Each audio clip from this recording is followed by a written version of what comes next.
السلام علیکم ورحمۃ اللہ وبرکاتہ نحمدہ ونصلی علی رسولہ الکریم اما بعد فاعوذ باللہ من الشیطان الرجیم بسم اللہ الرحمن الرحیم۔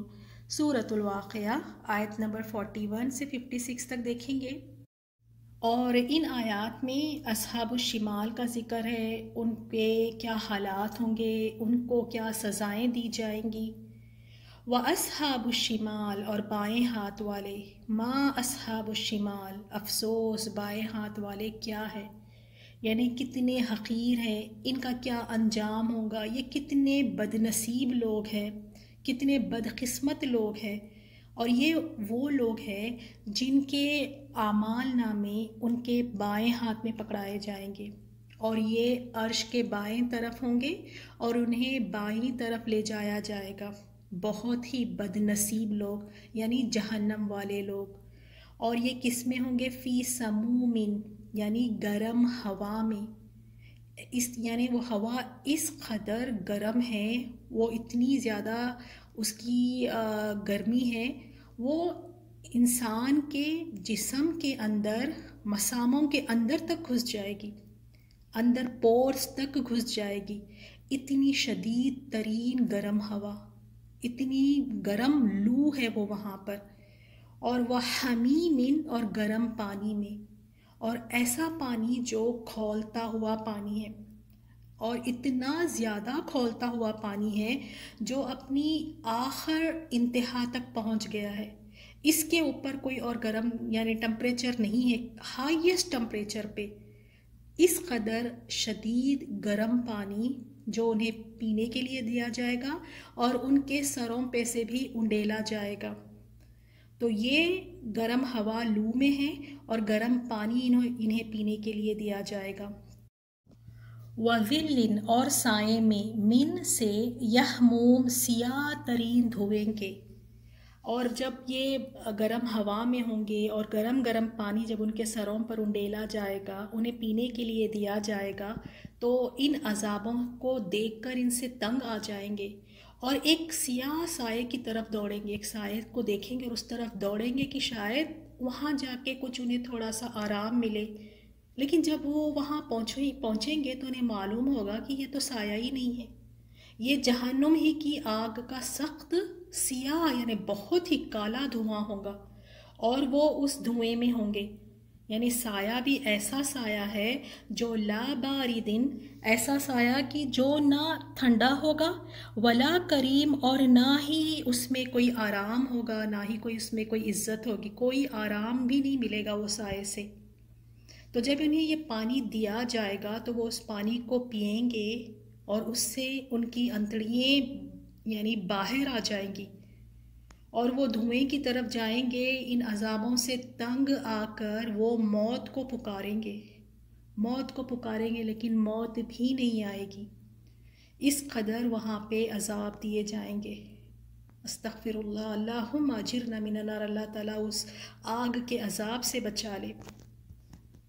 یہاں اس دنیا میں گرمی کے دنوں میں اگر تھوڑی سی دیر کے لیے کسی بھی کام کے لیے باہر نکلنا پڑے اور جب گھر واپس آتے ہیں تو وہ گرم لو جو تھوڑی دیر کے لیے لگ جاتی ہے، وہ گرم ہوا میں جو جا کر آتے ہیں، تو گھر آتے ہی فوراً کیا کرتے ہیں ہم کہ ٹھنڈا پانی، اس میں اگر برف ہو تو اور زیادہ برف ڈال کر پہلے ٹھنڈا پانی پئیں گے، پنکھا چلا لیں گے، یعنی تو اے سی کھول کر تھوڑی دیر بیٹھیں گے اور کچھ دیر کے بعد پھر تھوڑا سا فریش فیل کرتے ہیں۔ دنیا کی گرم ہوا ہم سے نہیں برداشت ہوتی، اور جہنم کی آگ تو دنیا کی آگ سے 69% زیادہ اور شدید ہے۔ اللہ تعالیٰ جہنم کی آگ سے محفوظ رکھے۔ اللہم اجرنا من النار۔ اصحاب الشمال کے لیے سزائیں، ان کے لیے گرم ہوا، کھولتا ہوا پانی اور سیاہ ترین دھوئیں کے سائے میں ہوں گے، اور ایسا سایہ جو نہ ان کو کوئی راحت دے گا، دیکھنے میں نہ ہی خوشگوار ہے وہ سائے، نہ ہی ان میں کوئی سکون محسوس کریں گے۔ تو یہ سزائیں ان کے لیے دی گئی ہیں۔ اور آگے ہم آیتوں میں دیکھیں گے کیا وجہ ہے، کیا ان کا جرم تھا، کیا انہوں نے ایسی نافرمانی کی جس کی وجہ سے یہ اس عذاب کے مستحق بنے۔ کیونکہ اللہ تعالیٰ بہت ہی زیادہ انصاف کرنے والا ہے۔ اللہ تعالیٰ نعوذ باللہ ایسے نہیں ہے کہ بس کسے بھی پکڑے اور جہنم میں ڈالے اور سزائیں دے، نہیں، انہوں نے کچھ ایسا کیا ہے جس کی وجہ سے یہ اتنے انہیں خوفناک اور اتنے سخت عذاب ان کو دیے جا رہے ہیں۔ تو اب ہم پڑھیں گے آگے کی آیتوں میں، اور ساتھ ساتھ میں ہم نے اپنا بھی جائزہ لینا ہے کہ کہیں یہ جو جرم بتائے جا رہے ہیں جن کی وجہ سے یہ جہنم میں ہیں، جن کی وجہ سے یہ اصحاب الشمال میں ہیں، تو کہیں یہ چیزیں مجھ میں تو نہیں۔ ان کا سب سے پہلا جرم کیا تھا؟ انہم، بلا شبہ وہ، کانو تھے، قبل ذالک، اس سے پہلے، یعنی اس سے پہلے دنیا کی زندگی میں وہ کس طرح رہا کرتے تھے؟ مترفین، بہت خوشحال۔ یعنی یہ لوگ اس سے پہلے دنیا کی زندگی میں بہت ہی زیادہ خوشحال تھے، یہ لوگ دنیا کی زندگی میں بہت ہی زیادہ نازوں میں پلے ہوئے تھے، نعمتوں میں تھے۔ تو کیا خوشحال زندگی گزارنا، نعمتوں میں رہنا، کیا یہ ایک ایسی چیز ہے جس کی وجہ سے ہمیں جہنم میں ڈالا جائے گا؟ بات سمجھنے کی یہ ہے کہ نعمتیں ملنے کے بعد، عیش و عشرت کا سارا سامان ملنے کے بعد، اگر انسان اللہ تعالیٰ کو ہی بھول جائے، اللہ تعالیٰ سے غافل ہو جائے، آخرت کی فکر چھوڑ دے، اس کو کیوں پیدا کیا گیا، اس دنیا میں کیوں بھیجا گیا، وہ مقصد ہی بھول جائے، تو پھر تو یہ تو بڑا گناہ کا کام ہے۔ اس وجہ سے، ورنہ نعمتیں کسی کو ملنا، خوشحال زندگی گزارنا، یہ کوئی غلط بات نہیں ہے، لیکن ان کا کیا جرم تھا؟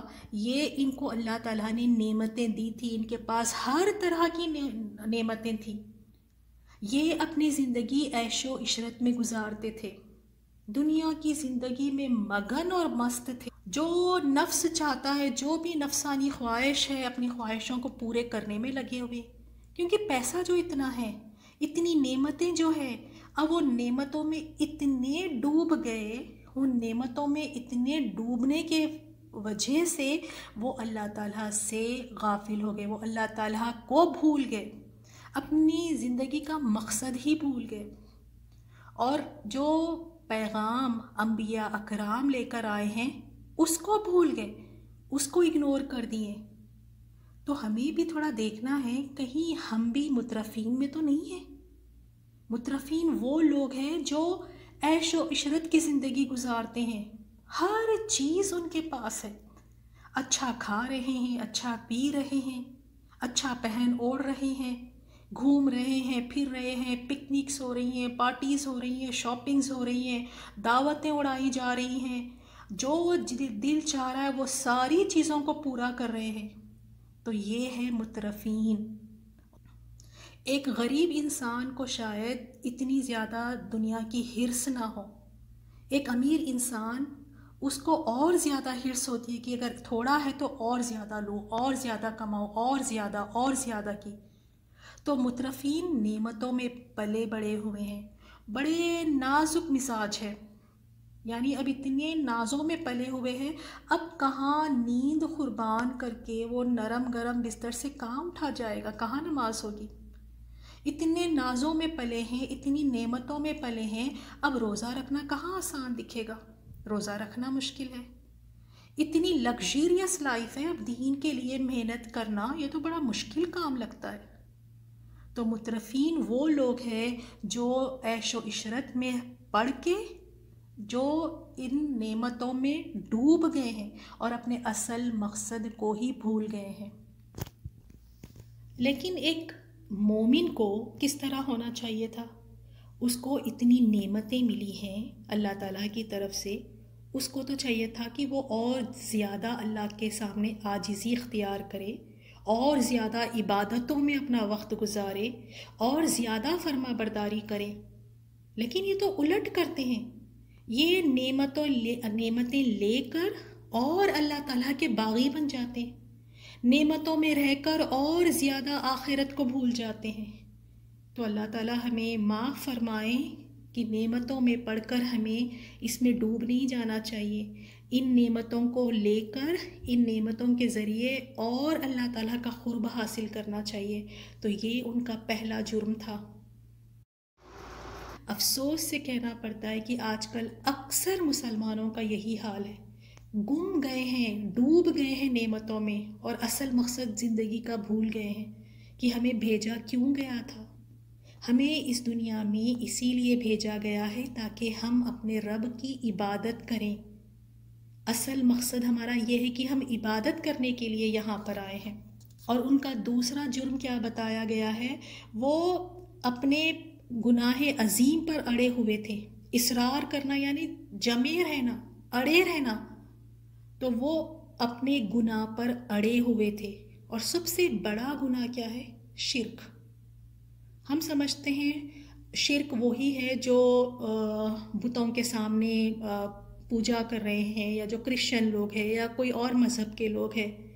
شرک کے بھی بہت سارے اقسام ہیں. ایک مومن کو اس کا علم ہونا چاہیے کہ وہ کون کون سی چیزیں ہیں جو شرک میں شامل ہیں، کیونکہ شرک کو اللہ تعالیٰ معاف نہیں فرمائے گا. اگر کوئی شرک کرتے ہوئے مر جائے بغیر توبہ کیے کہ تو اس پہ جنت حرام ہے، وہ کبھی جنت میں داخل نہیں ہوگا. تو ہمیں پھر اس بات کا کتنا نہیں خوف ہونا چاہیے، اور کتنا ہم اپنے آپ کو چیک کرتے رہنا چاہیے کہیں مجھ سے کوئی شرک تو نہیں ہو رہا ہے. بہت سارے اقسام ہیں شرک کے. تو یہ کیا کرتے ہیں؟ بڑے گناہ پر اڑے ہوتے ہیں، یعنی کبھی اصرار کرتے ہیں. کبھی یہ خیال نہیں آیا کہ توبہ کر لوں، کبھی یہ خیال نہیں آیا کہ یہ غلط ہے، اس سے رک جانا چاہیے، اس پہ نادم ہونا، توبہ کرنا. کوئی ایسی ان کی نیت نہیں ہوتی، اس پہ اڑے رہتے ہیں. اور ان کا تھرڈ گناہ جو یہاں پہ ہے، تھرڈ جرم جو ان کا ہے، وہ کہتے ہیں وَكَانُوا، اور وہ تھے، یقولون کہتے، اَإِذَا، کیا جب، مِتْنَا، ہم مر جائیں گے، وَكُنَّا، اور ہم ہو جائیں گے، تُرَابًا، مٹی، وَعِظَامًا، اور ہڈیاں، أَإِنَّا، کیا بے شک ہم، لَمَبْعُوثُونَ، البتہ دوبارہ اٹھائے جائیں گے. اور پھر وہ کہتے تھے کیا ہم اور ہمارے باپ دادا بھی، آباؤنا الاولون، کیا ہمارے باپ دادا بھی. تو ان کو اس بات پہ ایمان ہی نہیں تھا. اور وہ کیا کہتے تھے؟ وہ کہا کرتے تھے کہ بھلا جب ہم مر جائیں اور مٹی ہو جائیں اور ہڈیاں ہماری جب رہ جائیں تو کیا پھر ہمیں اٹھایا جائے گا؟ کیا پھر ہمیں اٹھنا ہوگا؟ اور کیا ہمارے پہلے باپ دادا بھی؟ یعنی ان کو اس بات کا یقین ہی نہیں تھا. اس کو جھٹلاتے تھے کہ مرنے کے بعد دوبارہ پھر اٹھایا جائے گا. ان کو یہ چیز بڑی ناممکن لگتی تھی، وہ اس کی تکذیب کرتے تھے. تو اللہ تعالیٰ نے فرمایا اے رسول صلی اللہ علیہ وسلم انہیں بتاؤ، کیونکہ قریش مکہ اس بات پہ تعجب کرتے تھے کہ یہ کا ہونا، جو انسان مر گیا مٹی میں، نہ تو اس کی ہڈیاں چورا ہو گئی، نہ اس کی ہڈیاں باقی ہے، پتہ نہیں کتنے سالوں پہلے مرے ہیں ہمارے باپ دادا، کیا پھر دوبارہ ان کو اٹھایا جائے گا؟ تو ان کو تو یہ بڑی عجیب بات لگتی تھی. تو اللہ تعالیٰ نے کہا اے نبی صلی اللہ علیہ وسلم، قل، آپ کہہ دیجئے، ان الاولین، بے شک پہلے بھی، والآخرین، اور پچھلے بھی، لمجموعون، یقیناً جمع کیے جائیں گے، الی میقاتی، مقررہ وقت پر، یوم معلوم، ایک معلوم دن کے. تو کہا کہ اے نبی صلی اللہ علیہ وسلم کہہ دیں کہ بے شک پہلے اور پچھلے سب ایک روز مقررہ وقت پر جمع کیے جائیں گے. سب کو اللہ تعالیٰ جمع کرے گا. پہلے انسان سے لے کے آخری انسان تک کوئی بھی نہ غائب ہو سکے گا، نہ کوئی مس ہوگا. سب کو اکٹھا کیا جائے گا، سب کو حاضر کیا جائے گا، سب ایک وقت پر آ جائیں گے. اور وہ وقت ایسا ہے نہ ایک گھڑی تاخیر کر سکتے ہیں، نہ ایک گھڑی پہلے کر سکتے ہیں. اور وہ دن ایسا ہے کوئی نفس اللہ تعالیٰ کے حکم کے بغیر بول بھی نہیں سکے گا. تو وہ دن اللہ تعالیٰ سب کو جمع کر لے گا.